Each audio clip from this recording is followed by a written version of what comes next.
सिद्धू साहब, आपने बोला कि बात विकास की हो रही है, बात रोजगार की हो रही है, बात भ्रष्टाचार की हो रही है, लोगों के लिए एक नया उम्मीद, नया सवेरा। पर कहीं ना कहीं आपको क्या लगता है कि जिस तरह से ये बातें हो रही हैं उसमें कहीं ना कहीं ये भी बात हो रही है कि जो चरणजीत सिंह चन्नी जो पंजाब के मुख्यमंत्री बने, वो एक दलित मुख्यमंत्री हैं, आज वो उनकी कास्ट एक अहम क्राइटेरिया बन गई है कि अब ये जो स्टॉप गैप अरेंजमेंट था वो स्टॉप गैप अरेंजमेंट नहीं हो सकता, अब उनको दरकिनार नहीं कर सकते। बिल्कुल गलत बोल ऐसा पार्टी आलाकमान के ऊपर दबाव है। कहता हूं बिल्कुल गलत बोल रही हैं। देखिए, पंजाब ना हिंदू ना मुसलमान, पंजाब जीवे गुरां दे नाम।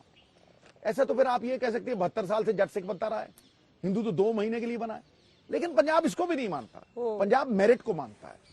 मैं इसीलिए कह रहा हूं ना, अगर आप ये कहें कि जी जात से ही बदलेगा पंजाब, तो वो गलत बात है। पंजाब काबिलियत से बदलेगा, मैंने शुरू वहां से किया था।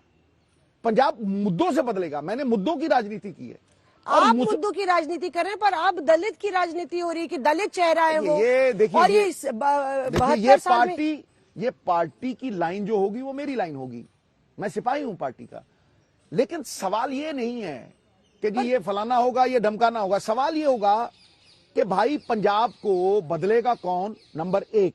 ध्यान से सुनिएगा, इस कीचड़ से, इस उल्टी राह से सीधी राह पे कौन लाएगा, बदहाली से खुशहाली पे कौन लाएगा, एक ये पहला सवाल है। दूसरा, कैसे? कैसे मतलब रोड मैप, कैसे मतलब एजेंडा, कैसे मतलब बेरोजगारी को कैसे सॉल्व करेगा, ये माफिया को, माफिया की जेब में से पैसा निकाल के स्टेट के एक्सचेकर में डाल के डबल कैसे करेगा, सेंटर की स्कीम्स में डाल के, राइट? फिर उसकी पॉलिसीज क्या होंगी, एनवायरमेंट पे क्या करेगा, ये क्या करेगा, ये सवाल है नंबर दूसरा। नंबर 3, जो सबसे अहम सवाल है मोहतरमा, पंजाब के लोग उसे समझते हैं, वहां बैठा मीडिया समझे या ना समझे, इसे लागू कौन करेगा? मैं कहता हूं इसे लागू वही कर सकता है जो पुराने सिस्टम में नहीं रहा, जो उस माफिया का हिस्सा नहीं रहा। क्योंकि माफिया तो डिफेंड कर रहा है अपने आप को, वो तो 100 परिवारों ने 40,000 करोड़ रुपया हर साल कमाया है, पंजाब पे 3 लाख करोड़ रुपया कर्जा चढ़ाया है। वो बहुत पावरफुल सिस्टम है मोहतरमा, वो उस सिस्टम की लड़ाई, नेकी और बदी की लड़ाई जो है, वो एक महाभारत बन गई है पंजाब में। अब सवाल यह है कि क्या धृतराष्ट्र अपने दुर्योधन को जिताएगा या धर्म की विजय होगी? धर्म क्या है कि पंजाब के लोगों में के कल्याण में सरकार का कल्याण। धृतराष्ट्र कौन है? धृतराष्ट्र कौन? धृतराष्ट्र बड़ा बादल, जिसको सुखबीर के अलावा कुछ दिखाई नहीं, जीजू साला, समझा नहीं? साले साहबान को इसलिए भेजा गया है कि सिद्धू का ध्यान भटकाओ, सिद्धू को उत्तेजना दो, सिद्धू को गाली गलौच में लगाओ, पंजाब मॉडल से भटकाओ, मुद्दों से भटकाओ। लेकिन असी पंजाबियां ना आली गल करते हैं, ये तो पिस्सू है, ये तो जू है, एक सहकते हुए जानवर की जू है। पिछली बार 14 आई थी, तो हमने पिस्सू नहीं मारना, आई तो झोटा मारना, चिच्चड़ आपे मर जाना है। देखो, ये जो झोटा मरेगा ना, जब चोर की मां मारनी है तब चोर मरेगा। इसलिए ये कनेक्शन जो है, ये 75-25 का, ये जो बिजनेस एक दूसरे के प्रोटेक्ट करते रहे कैप्टन अमरिंदर सिंह और बादल और बहुत से लोग मिले हुए हैं उसमें, इस सबको तोड़ के एक नए सिस्टम को खड़ा करना है, जहां ईमानदारी जीते, जहां सच की फतह हो, और जहां वो सिस्टम लोक कल्याण का कल्याणकारी स्टेट बने।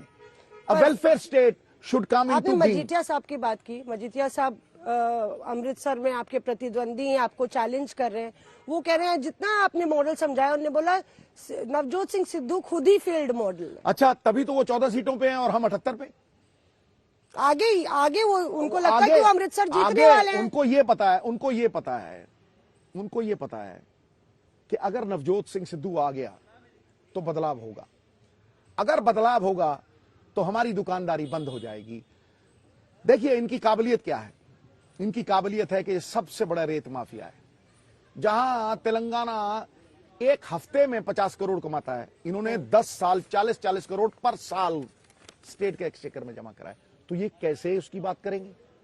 दारू सारी इन्होंने बेची, L1 के लाइसेंस ये बंदा देता था, ये अंडरकवर है। ये एक्चुअली क्या है कि ये जो फ्रंटमैन है ना, ये मैन फ्राइडे, एक पवित्र अकाली दल की जमात जिसमें फेरुमान साहब, मास्टर तारा सिंह जैसे बड़े बड़े त्यागी लोग थे, इन्होंने प्राइवेट लिमिटेड कंपनी बना दी साहब। वो अकाली दल को खाली दल बना दिया।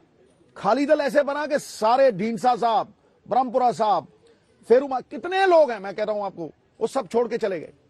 ये 13 सीटों पे आ गए। वोटों की पोलराइजेशन करके इन्होंने गुरु साहब की बेइज्जती भी करवा दी। बादल साहब के जूती मैंने नहीं मारी थी, लोगों ने खड़े होकर टाएं करके नाक पे जूती मारी 5 बार के मुख्यमंत्री के। इनको गोबर से वेलकम किया गया, दीवारें तोड़ के भागे ये लोग। There can not be any smoke without the fire. और ये आदमी इसको चिट्टा बेचने वाला कहते हैं। लोग बदमाशी नहीं चाहते शहर में, लोग अमन अमान चाहते हैं साहब, लोग बिजनेस चाहते हैं, लोग मॉलों में गाहक चाहते हैं। पर लोग ऐसे लोग जब आते हैं तो फिरौतियां करते हैं, एफआईआर करवा के लोगों के बिजनेस छीनते हैं। सिद्धू ने आज तक 17 साल के अपने करियर में एक एफआईआर अगर अमृतसर में करवाई हो तो राजनीति छोड़ने के लिए तैयार है।